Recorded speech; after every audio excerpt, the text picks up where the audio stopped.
আমি face wash করে চলে এসেছি। তোমরা দেখতে পাচ্ছ আমি বায়োটিকের কিউকাম্বার টোনার ফেসে অ্যাপ্লাই করছি। এরপর ফেসটা একটু শুকিয়ে যাওয়া পর্যন্ত ওয়েট করব। এবার আমি নিভিয়া সফটের ময়েশ্চারাইজার অ্যাপ্লাই করছি। তোমাদের যে ময়েশ্চারাইজার পছন্দ তোমরা সেটাই অ্যাপ্লাই করতে পারো। ময়েশ্চারাইজারটা স্কিনে বসে যাওয়া পর্যন্ত একটু অপেক্ষা করব। এবার আমি প্রাইমার হিসেবে অ্যালোভেরা জেল ব্যবহার করব।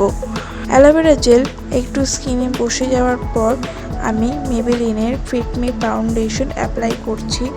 তোমাদের যে ফাউন্ডেশন পছন্দ তোমরা সেটাই ইউজ করতে পারো, অথবা ল্যাকমি সিসি ক্রিম বা পন্ডসের পিপি ক্রিমও ব্যবহার করতে পারো। আমার পার্সোনালি এই ফাউন্ডেশনটা ভালো লাগে, তাই আমি এটাই ইউজ করছি।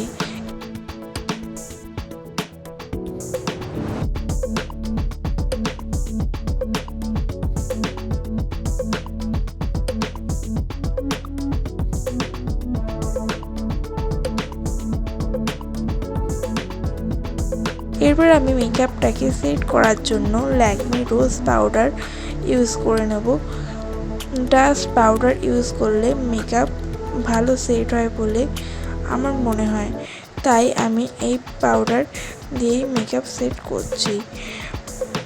তোমরা চাইলে হোয়াইট টোনের পাউডারটাও ইউজ করতে পারো।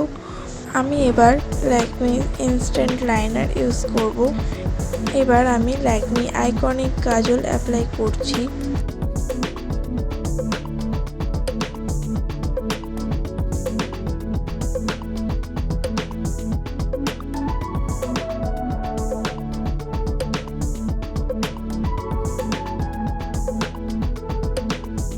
এরপর লিপস্টিক অ্যান্ড আমার মেকআপ কমপ্লিট। এটা একটা কলেজ মেকআপ বা যাদের কাছে কম প্রোডাক্ট আছে তাদের জন্য এই মেকআপটা। ভিডিওটি যদি ভালো লেগে থাকে তাহলে please like, comment, share and subscribe করে দিও।